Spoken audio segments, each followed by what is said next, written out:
Yeah, every one of you can hear me. Can every one of you hear me? Okay, so let us start. Let us start. Uh, I'm sharing my screen. The last class we discussed the numericals, right? So, yeah, please mute yourself.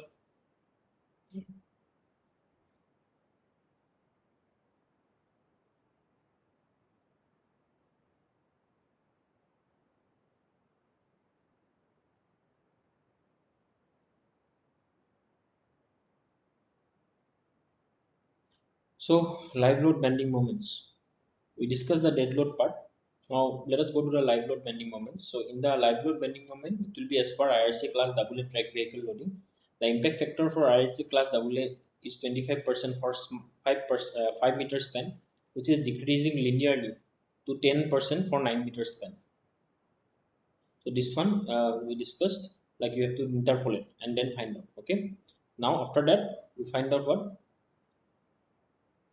the track vehicle is placed symmetrical to the stem. Now, effective length of the road, the effective length of the load, that means this length. Okay, this length, that means this is being found out in this manner.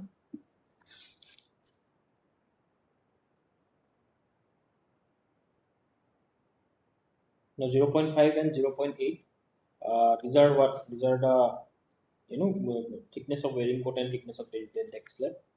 And 3.6, this part comes from the IRC class WL loading. Okay, now effective width of slab perpendicular to the slab is expressed as, this is the formula. We discussed the formula in the explanation part. Now, if we refer to this particular figure, that is 3.12, we'll have what? We'll be placing this IRC class A load in the middle, okay, 4760. Now, if it is in the middle, okay, now, now look, the whole load is what? 6400 mm. Okay. This effective span, we found out L equal to 6.4 meter. That means 6400 mm. And the half of it is 3200 mm. Therefore, in this formula, K equal to B equal to effective width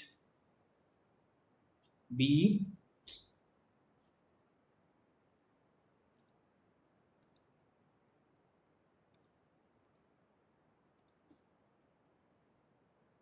B equal to Kx 1 minus x by L plus BW. Now x equal to what?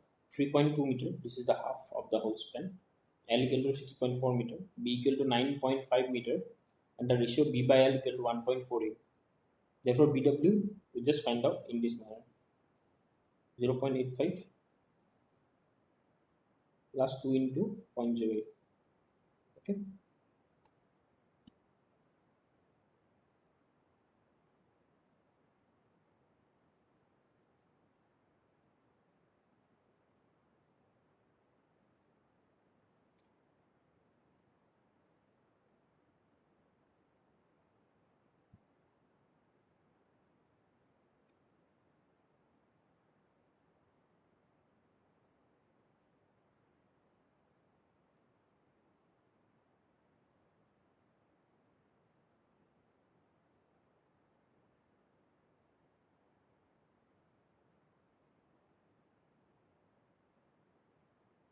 Now BW value, it can be found out.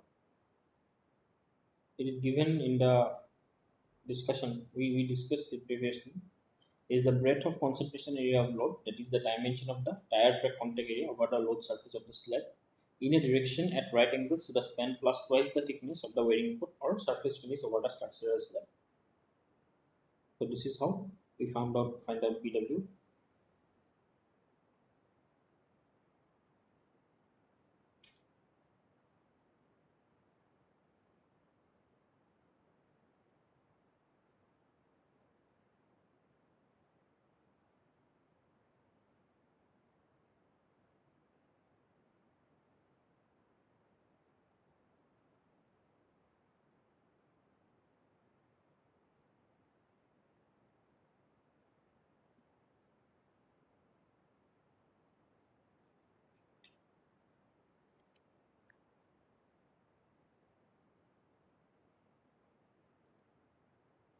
Now this 0.85, this 0.85 thing for BW, this part is you understand. This is the 2 into the thickness of the wearing coat. This 0.85 thing, if you see the figure, very first figure that we do in the copy for a IRC class double track vehicle, it is something like this.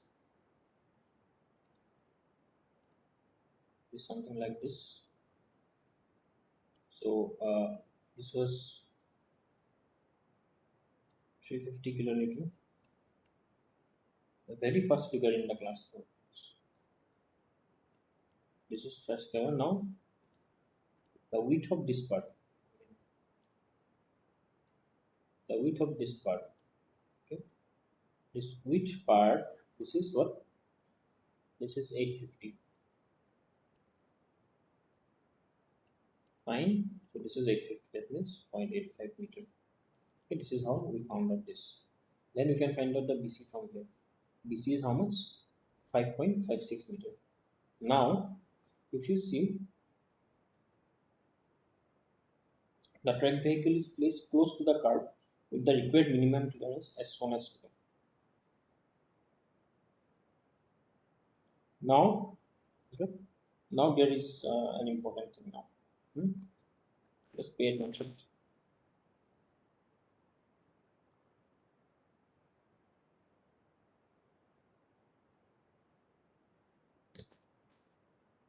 The track vehicle is placed close to the curb with the required minimum clearance.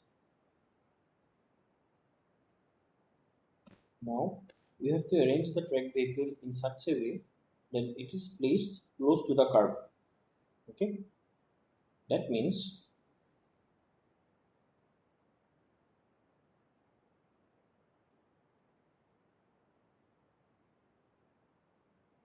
if you refer to this particular diagram, okay, if you refer to this particular diagram, then you'll find out that if you refer to this particular diagram, then just now we found out that this is 5.56 meter. So will be the load. This is the load of the wheel, right? So it is placed in such a manner that this one and this one, this dispersion with BC, BE is what actually? This whole part. That means this red part, this one and this one, this red thing. Now this part, the one that I have drawn with blue color, that is the BE part. Okay. Now this is the dispersion actually. Okay. Now if this is the dispersion, if you consider this as half, okay. If you consider this as half, you will find that this is 5560 divided by 2. Okay. Now this particular distance, look, for IRC class A loading, if you see the diagram of the loading of IRC class A, then we will find that this one wheel and the other wheel. So the distance between them is 1200 mm. That means what? This center point here, if it is here, so you can just 850 by 2 and 850 by 2, right? So 850 by 2 and 850 by 2, it comes up to be 850. 850 plus 1200. It comes up to be 2050, right? So this part, that is why is 2050. Okay, this part. Then again 2625. Similarly, this one, this distance, this 850 by 2 plus 1200 plus 1000. Here it will be this side like this. So that is why we found request 265. So this is diagram is very important. So this is how it is being drawn. Okay, and this is the dispersion. That is why the total width of dispersion. That means what? In a vehicle there will be two wheels, right?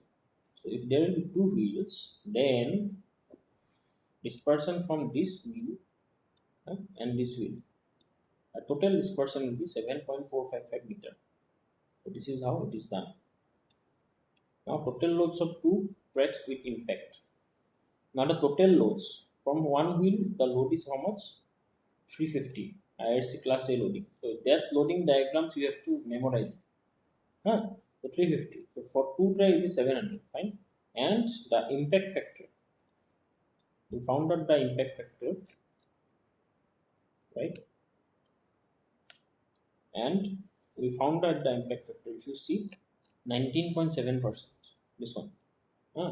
If this is 19.7%. That means what? 1.97. Right? We can think that as 1.97. So this is how we will be finding out this with impact. Okay. Now the average intensity of load. That means what?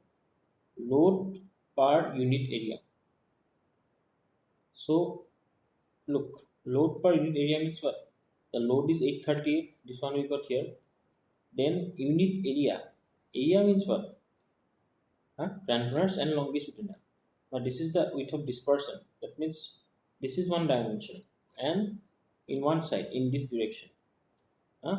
In this direction, this is 7.455 meter. But what about this direction? That means what about in this direction? So that direction will be how much? Effective length of load, that is the length of the load. Just remember these two things, okay? It will be 4.76 meter. So that is why load per unit area is 23.61. Okay. Now maximum bending moment due to live load. Okay, so that it is given by what? The formula is actually half WL square by 8. It is, I have written down it here. This is half WL square by 8. Fine. Now half, this is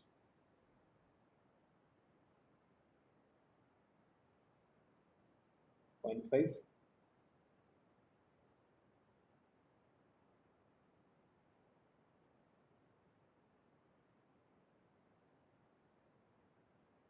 This part, for this part it is half WL square by 8. Now if you see,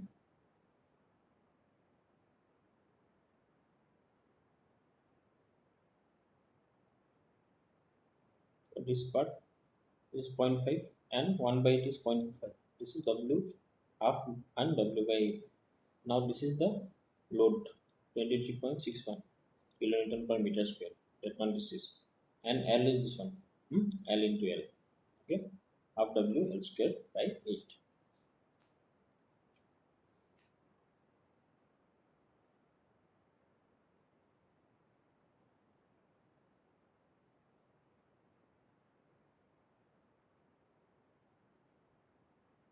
Okay, so just remember one thing.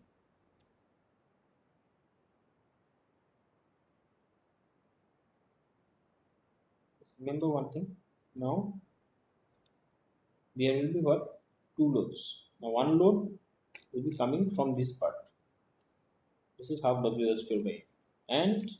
And the other part, it will be coming from here, it will be coming from here. That means 0.5 into 23.61, you know the load, okay, into 4.76. This 4.76 is also same. Fine. This 4.76 is also L. But the other L will be this one. The other L will be X3200. Okay.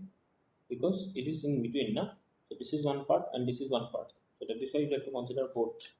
That is how you will be doing it. And you will be finding out 113 kilonewton meter. Therefore, the total design bending moment, it will be what? This one, 113 kilonewton meter plus what? 72. Okay, so this is how you will be finding out the total design bending moment.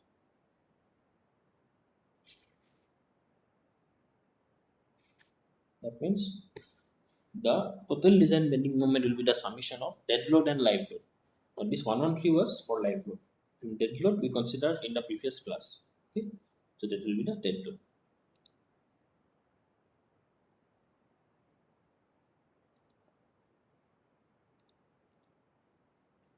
Now if you go to the shear due to class double track vehicle, so what is this basically?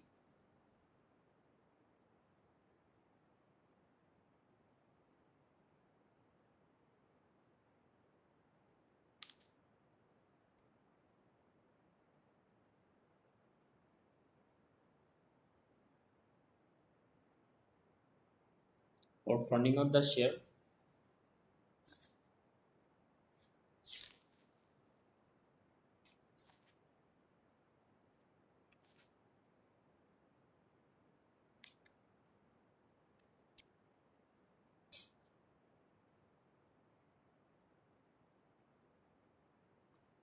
it is like this.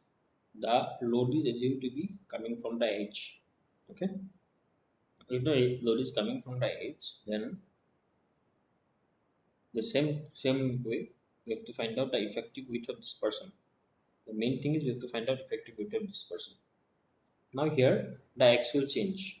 Beforehand we had the x, since this was in middle, so it was 3200. Now the x will change to 2.38. Fine. Rest b is same, b by l is same. Okay.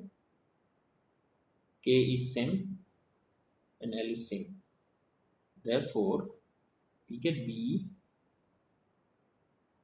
is equal to 5.256 meter, and then width of dispersion. This width of dispersion also we calculate it as per the other thing. Only the thing that changes is what? This x value. Fine. So we'll be getting shear force VA. VA equal to 24.1. That means the intensity of loading into 4.76. 4.76 means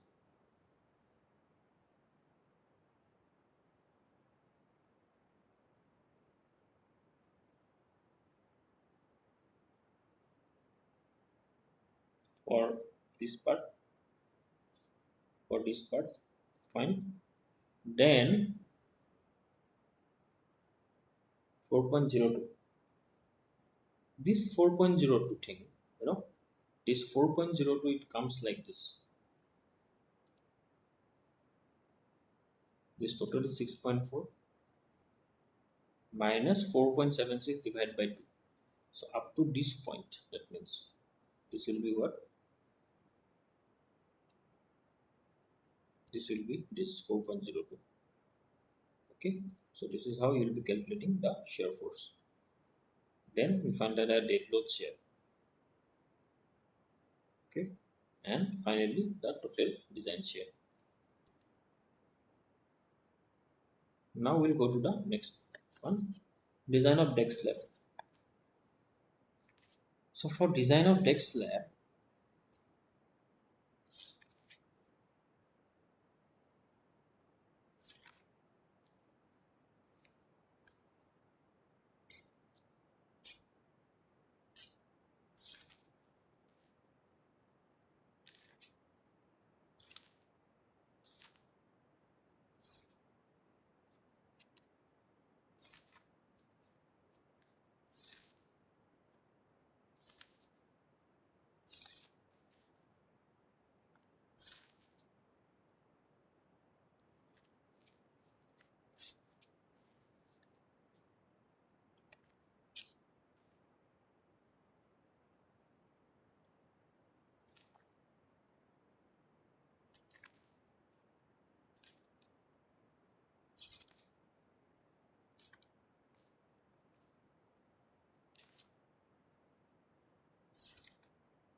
for this design of deck slab thing, what you'll have to do is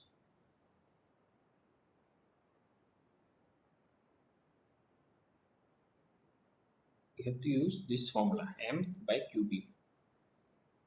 Okay. So you will find out the effective depth in this manner. Then area of tension reinforcement it is being found out in this manner. Okay. Now how it is M by QB? Look.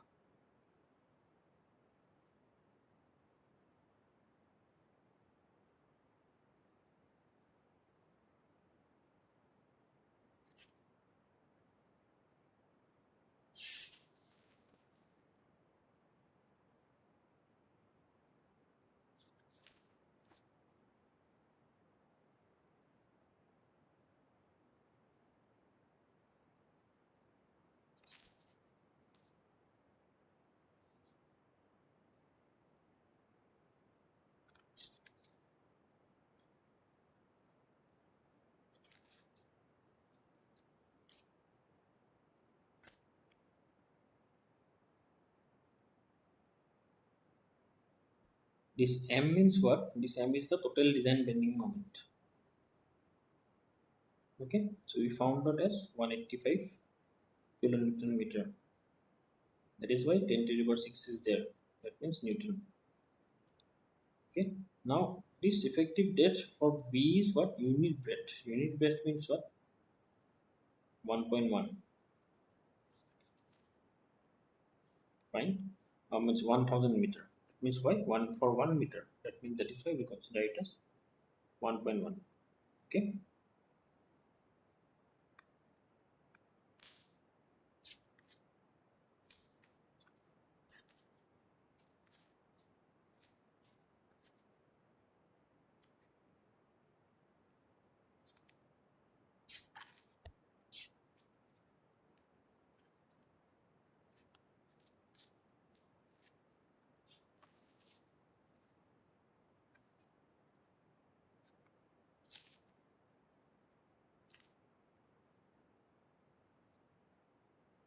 And this Q value, if you see this Q value, okay, I asked you to remember on design coefficient table where for M25 and all, I'll do one thing, I'll share the PDF of this book. This is actually a copyright PDF, that is why it doesn't have certain pages. The pages that are missing and the numericals that we do from those pages, um, these will also be shared.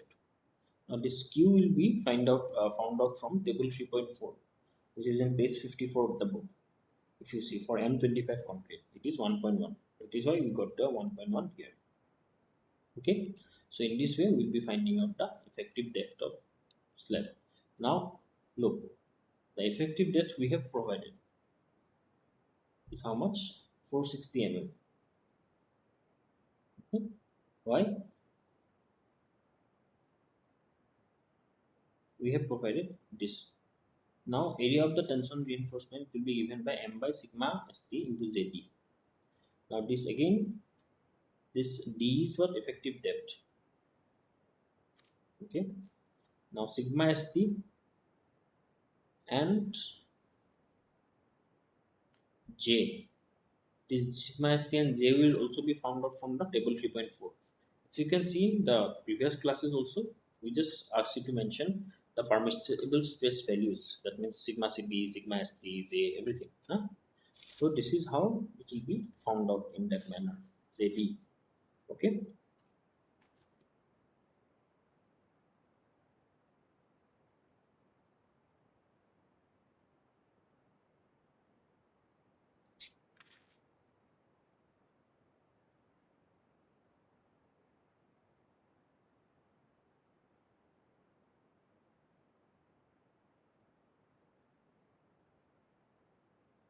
Now this effective depth and all, these are done in the last class. If you see the last class part of the numerical, then we'll be able to find out. Okay. So in this way we find out the AST. Now the spacing of 200 mm diameter bars.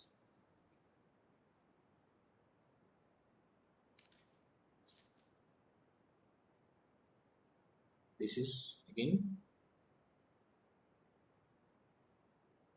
spacing of 20 mm diameter bars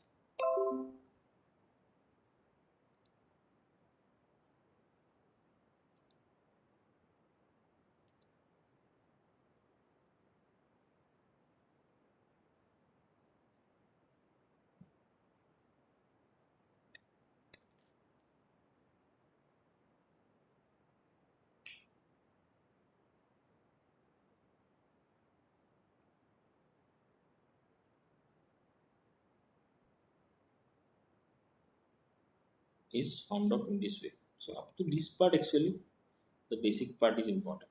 The area of tension reinforcement up to this part actually this whole is important. Okay. I hope up to this part is clear to everyone.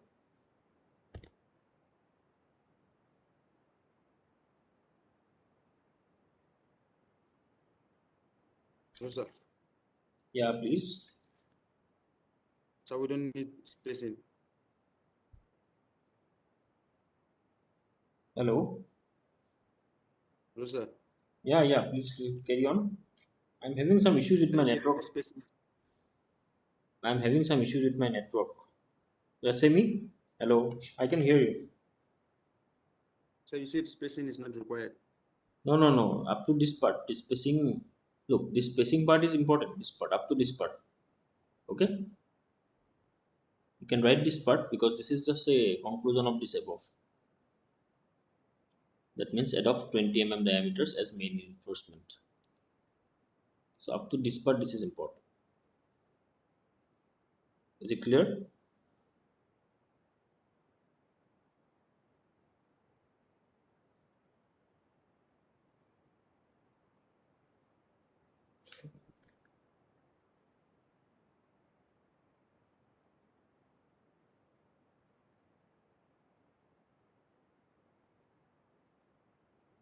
Is it clear? Okay. Hello. Is it okay? Hello, sir. Is it okay? Hello, sir. Huh? Is it okay? Hello, sir. Okay, fine. I have a question, sir. Yeah, yeah. Speak.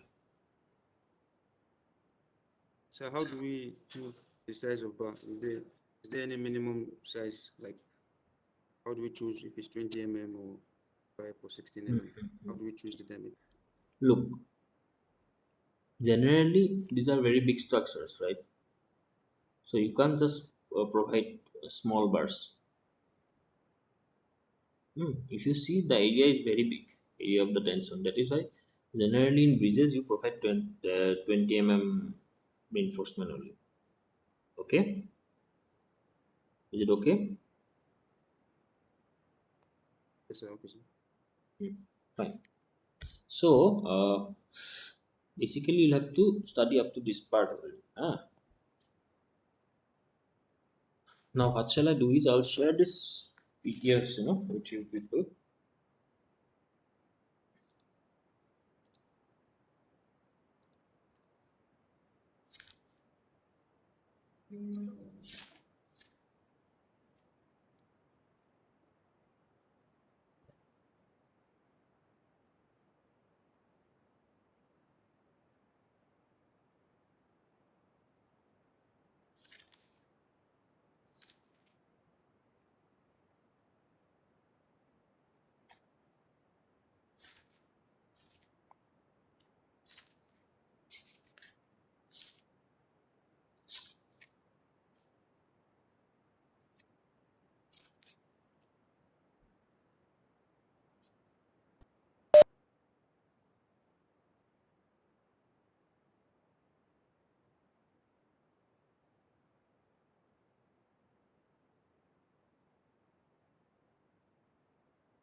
For the next class, just note down this. Okay, I hope you can see the screen. Just note down this.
If you can see here, this is given as what design of reinforced concrete slab supported on all slides for IRC class A loads. The last one was for IRC class AA loads. So the deck width of the deck is what 2.5 meter between main girders and 4 meter between cross girders. Now we have to design the slab for IRC class A loading, and you have to adopt M20 grade concrete and Fe415. Now the data is given what? In the solution, if you see, the data is what two-way slab panel which is 2.5 meter wide by 4.4 meter, which is supported on all four slides.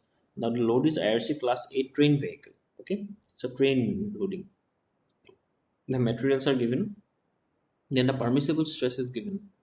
Now the permissible stress values, the table is from that table only we have found out. So this permissible stress is given. Huh?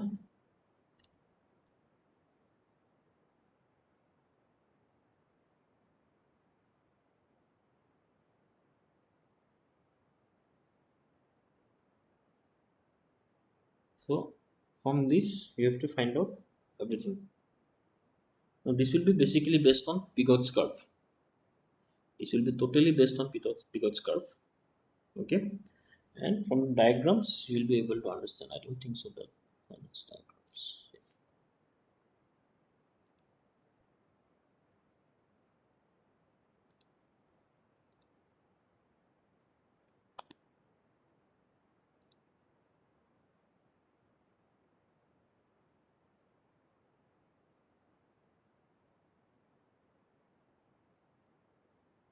Hello, sir. Yes. Sir, is the previous numerical complete, or we have to do ourselves? No, up to that part only it is important. Okay. Sir, what, no need for detailing and all. Now detailing part, actually what happens is that in breeze mainly you'll have to detailing part is there. I won't say that it is not there. Okay. The detailing part is definitely there. But then for bridges mainly first of all you have to find out the loads and all, right? Because these are very long numericals. So you'll have to go to other numericals also. Okay. Okay, sir. You just I'll give you the PDF. You go through this. Like if you have